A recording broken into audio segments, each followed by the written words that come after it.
Yang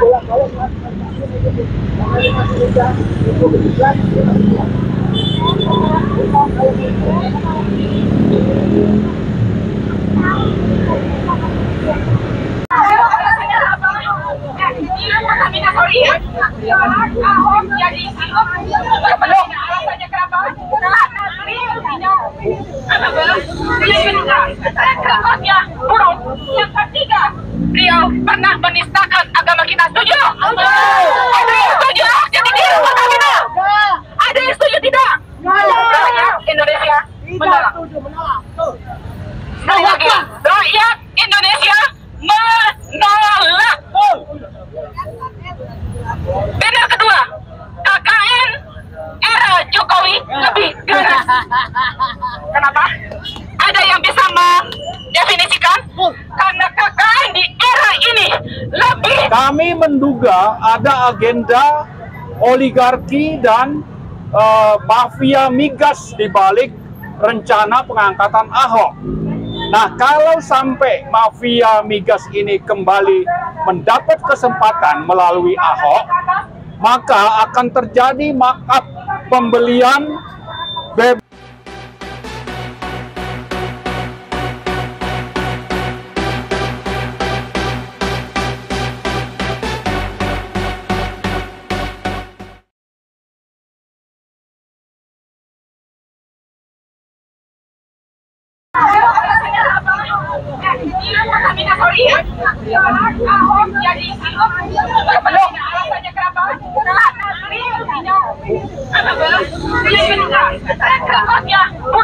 Yang ketiga, beliau pernah menistakan agama kita. Setuju? Ada yang setuju? Jadi dia kita.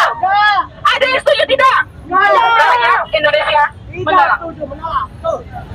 Sekali lagi, rakyat Indonesia menolak.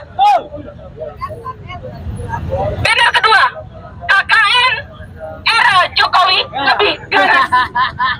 Kenapa? Ada yang bisa mendefinisikan?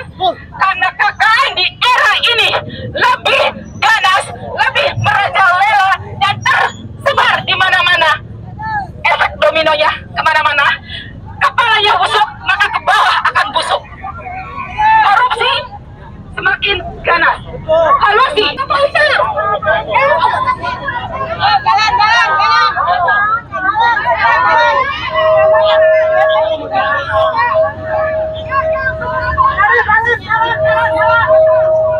Kesana Bu.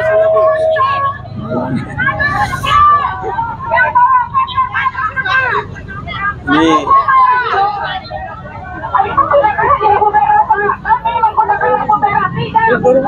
Dorong-dorongan nih. Jangan ditutupi bender-bender kami. Kalau Ahok menjadi hero tidak. Jangan ditutup.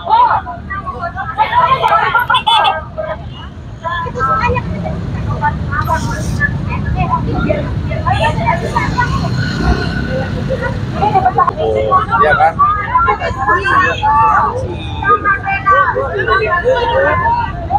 Ya, mahasiswa buruh kita digembosi. Apa sih mahasiswa selamat? Bukan polisi. Polisi saudara kita. Bukan polisi. Polisi saudara kita. Bukan polisi. Polisi saudara kita. Bukan polisi. Polisi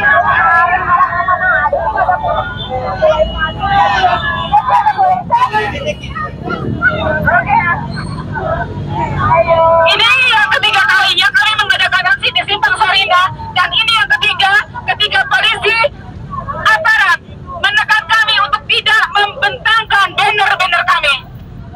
Entah ada apa, entah perintah dari siapa, yang jelas kami sudah memberikan surat pemberitahuan kepada mereka. Ini polisi. Biar yang lain pada baca, kalau sudah baca, baru kita menghindar ke arah sana tuh.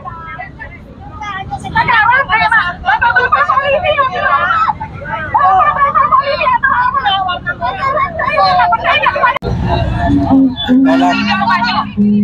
Bandung tidak maju. Tolak Ahok. Bagus ya. Ayo nenek, kamu doa. Ahok jadi Dirut BUMN.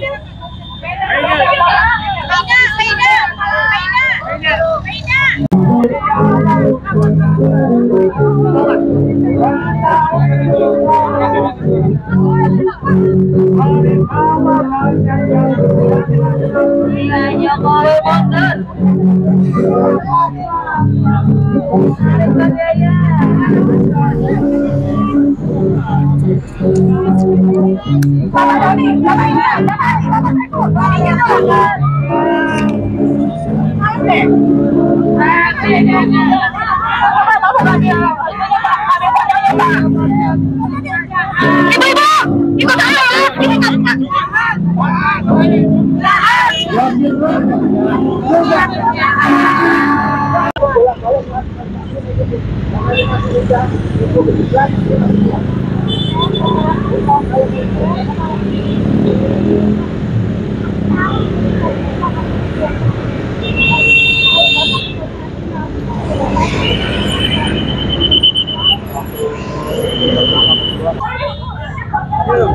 Ya, jadi ini kita lihat bahwa ini aksi murni masyarakat ya, yang sudah mungkin senewen katakanlah dengan rezim Jokowi ini.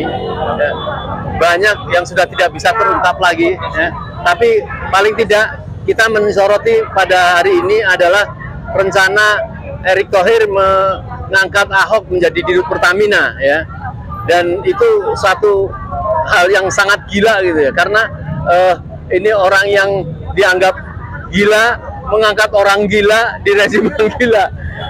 Siapa yang tidak tahu bahwa Ahok itu orang yang bermasalah, terpidana, kemudian mau ada rencana diangkat menjadi Dirut Pertamina. Inilah yang walaupun kita tahu bahwa hari ini tadi kemudian membantah Erick Thohir mau mengangkat Ahok menjadi Dirut Pertamina, tapi itu sudah mereka prediksi juga. Tapi paling tidak dia merespon bahwa apabila betul-betul menjadi mengangkat Ahok, saya kira akan menjadi bencana bagi negeri ini.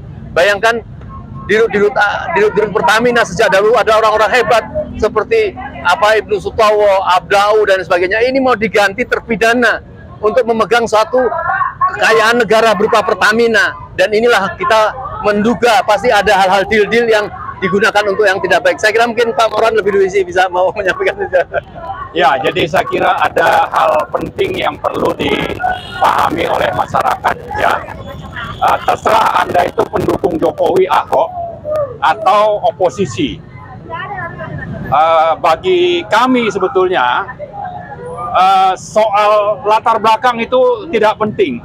Tapi yang lebih penting supaya Anda paham bahwa kalau sampai Ahok menjadi Dirut Pertamina, maka itu akan mempermalukan bangsa Indonesia karena menjadikan CEO Pertamina yang punya slogan ingin menjadikan Pertamina menjadi perusahaan kelas dunia, tapi dirutnya itu direncanakan adalah mantan napi.